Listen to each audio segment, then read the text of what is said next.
What's up, everyone? Hope you're doing well. Hope your summer is going great and you have some fun things planned before it's over. But today we're going to talk about materialism and insecurity and how these two things are connected. So this idea of our insecurities can lead to being materialistic. Why is this? Well, there's been studies that show something maybe from our past that we don't like, or something in our present that we're just unsure about, or something in the future that we're scared about, can lead to being insecure. And there's a lot of other things that can lead to being insecure, but this insecurity can lead to being materialistic because we're chasing after things that can give us this instant pleasure and instant security. And it's a false sense of security. And now, while materialism and insecurity aren't the only things linked together, it can be a main cause of why we're materialistic. But if you're struggling with being materialistic, you may need to seek some help on why you're materialistic and how to work your way out of that situation. And we're talking about this, and we're talking to others about our materialism. We have this idea of well-being. And this quote says that we are, when we become less materialistic, our well-being improves. But then when our well-being improves, we become less materialistic. So it's this nice little circle, but you have to start with this idea of why you're materialistic. And you have to first admit that you're materialistic. And to do this, you need to ask yourself, well, why am I materialistic? And where is that stemming from? And again, you may need to get some help for that, understanding why you're materialistic. But once you get that ball rolling, you start to understand that your material actually isn't helping you. And then you start this idea of going, well, I don't need this stuff. And you become so much better because you realize that that stuff may actually be holding you back. It may be pulling you backwards rather than propelling you forwards like you think it is. Because in the moment when you go out and buy things, you get this little drip of dopamine that says you're safe and you're okay and you're happy. But that doesn't last. That dopamine fades from buying that stuff. But where do we go from here? Well, another idea with this is that we chase after luxury things. And it's this age-long idea of keeping up with the Joneses, which has gotten much worse in the last decade or two with social media. We see everybody out doing nice things, having nice cars, having fun experiences, all these different things on social media all day long. And we just scroll and scroll and scroll, and in our brains we become less secure because we see people doing these things. So what we do is go out and buy these luxury items that people have, or we buy the latest craze, and we become thinking that we are going to be better because we have those things. When in the end, we actually become less like ourselves. We say, I have these things, but they just don't feel like me, and we don't feel like ourselves having them. And this is the imposter syndrome. So when we are attaining things, we need to ask ourselves, am I buying this because someone else has it, because it's the newest thing? Or am I buying this because I actually love it, I'm actually going to use it, and it actually improves my life to get where I want to be?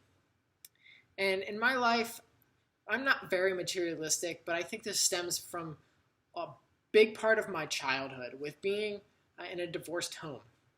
And I was in a divorced home when I was really young, so going back and forth between houses, even though I had everything I really needed and more between each house, I really only cherished a few small things that I could fit in a bag that when I went in between houses, I could take with me. And now at the time, that was just some Hot Wheel cars and some bouncy balls. But those were the few things that I really enjoyed. And because of that, I think I've become less materialistic because I'm chasing after the relationships that I need in order to not have that sort of life again, that I'm dependent on things rather than relationships that are broken. And you may be in the same boat, you may be in a different boat. And like I said before, maybe you need to get some outside help from friends, family, potentially even a counselor, to help you figure out why you're materialistic, or maybe there's other things in your life that are leading to being materialistic.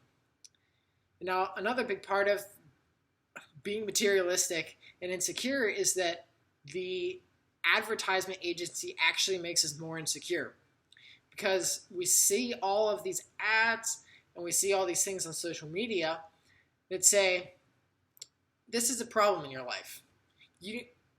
And this product solves that problem. They poke at your insecurities. And this has become the blueprint for a lot of different ads over the years. And now there are companies that don't do this anymore. They're a lot more honest with their advertisements and just advertise the product and what it can actually do, or they advertise the service. But we have to be aware of what we're soaking in from online and what we're seeing on a day-to-day basis. Because those things, those ads and social media that we scroll through hour after hour, can really make us insecure about who we are and what we actually need and where we want to go in our life, because we're comparing ourselves to all those other people. So now that we've seen this connection between insecurities and being materialistic, we have to say, how do we get out of this? So there's been a lot of studies done on how travel and experiences can actually make us happier. And this is because instead of that little dopamine drip we get from buying stuff, these experiences last a lot longer in our brains and a lot longer in our hearts and souls, because we've experienced them. We were hands-on in creating the experience in a sense. So it sticks with us for a lot longer. And it's a lot more fun to tell people about experiences rather than your stuff, right? And the idea here as well is that the items fade. A lot of them are fads. A lot of them are just products we use every day that just kind of go away. But the experiences in your brain will never go away. That memory will never fade in its excitement because you were there. So there's a few things that experiences and traveling do for us. First of all, it gives us self-confidence. Because we're out experiencing new things, we learn new tricks and we learn new things about the world. And it gives us self-confidence because we're out, we're doing things. We're not stuck at home, we're not stuck in our day-to-day lives.